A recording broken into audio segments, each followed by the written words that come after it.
Hey everyone, it's Cyrano, and today I'm doing my review on Deus Ex Human Revolution.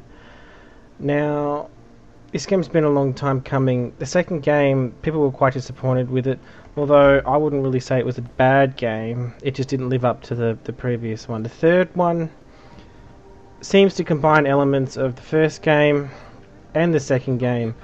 So for example, a lot of things are streamlined. You'll get your orgs, and a lot of them are case sensitive. When you walk up to a wall, you can smash through certain areas. You don't actually have to activate them like you did in the first game. And this creates a much smoother experience, a much more modern experience. Now the game revolves around two hubs, Detroit and Hong Kong. And just like in the original game, you walk around, you get quests, you progress the storyline. The storyline, it does the job. There are no wow moments that I got from other games such as Mass Effect, but a lot of the entire game world is very well done. It's believable. It feels like it is the future. And Deus Ex is a world where, even though we have improved technologically, technology is supposed to solve all our problems, but it never does. As you can see in these city hubs, you've got real technological built up places, and you've got slums. Essentially it's just the rich getting richer, the poor getting poorer, and it's believable. Look, you can see here you've got nice rich looking part of town, and right next to it there's a slum. It's all over the place, and it just adds to the believability of the world. Now as you play this game, you generally have the options to do what you want. You start off with essentially as a normal shooter, but what you do is you gain orgs, and these improve your character, and you can improve it the way you want. So if you want to improve your stealth, you can get cloaking field.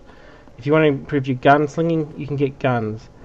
Now there's other ways such as hacking, being able to break through walls, jump, these sort of things, and they give you alternate routes to complete a level. And this open-ended design to level design is something that's missing in games these days. Games these days have been funneling you down a single narrow corridor, and you just complete each challenge as it comes along. In Deus Ex, you get to choose how you complete each challenge. If you want to crawl through vents the entire game, you can do that. If you want to shoot every enemy that comes along, you can do that too. If you want to cloak and walk by all the enemies, you can do that. I recommend that you probably want to mix stealth and shooting. The stealth system is quite excellent, but is let down by the cloaking system. Now this doesn't make much sense, but I find that the cloaking system was a bit overpowered, where if you're using stealth without the cloaking system, it's actually quite a challenge. The hacking minigame, it's quite frustrating when you first start off. It can be quite hard, but after a couple of attempts you'll get used to it, and it's actually quite fun. I like the representation of hacking in this game, and each time I had to hack, well, it did get frustrating at times. I liked it.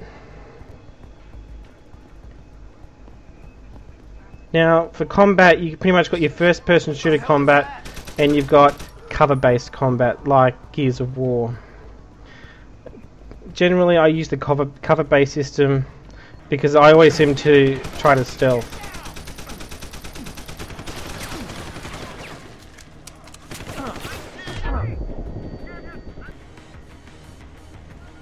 Now this is some of the combat. As you can see, first person works just as well as cover shooting. Something with this game though, the bosses. My problem with the bosses is that first, there's not much story development there, and in some of the other Deus Ex games, you really wanted to kill the bosses when you got up to them. In this game, they just become, well, they're just boring. You get to this boss fight, you have to kill it. I mean, you pretty much just blow them away, and you don't really care about it. Now you'll see some of the cover-based combat here. As you can see, I failed my stealthing, and it's alerted all the guards. Now you can actually get into that guard station at the end there, kill all the guards while they're in that room, and you can, as you can see here, This is the cover-based combat.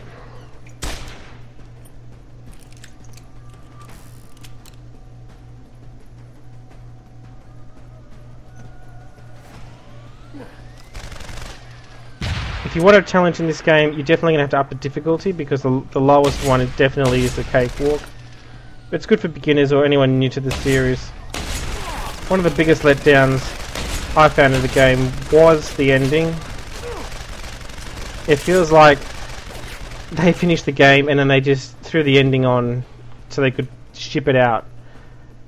I just wish that they could have used it to tie in to the next game straight up, but I guess that's what DLC is for. I imagine downloadable content that comes out will connect the two games, this one and the first game, much better. As you can see, this is the augment screen. As you level up, you get to choose a new augment. Most of them are passive upgrades, so it does make the game a bit smoother. To have strength in your arms, you don't have to activate strength and then punch someone. You always have it, which is nice, and it's less frustrating in a combat system. As you can see in this game, I have gone for a hacking sort of route. So generally I've been hacking everything. I've been breaking through walls to get through the missions. I haven't been really wanting to fight. I haven't really been wanting to stealth. And you can do that. I've also got a lot of weapons. As you can see here, that was the guard station I talked about earlier, and you could have gotten in there through this vent here. You'll find that the first time you play the game, you'll find all the vents after the fact, almost. And then when you play it through the second time, you'll probably be playing a lot more of a stealthy game. It's definitely worth playing through twice to look through all those nook and crannies.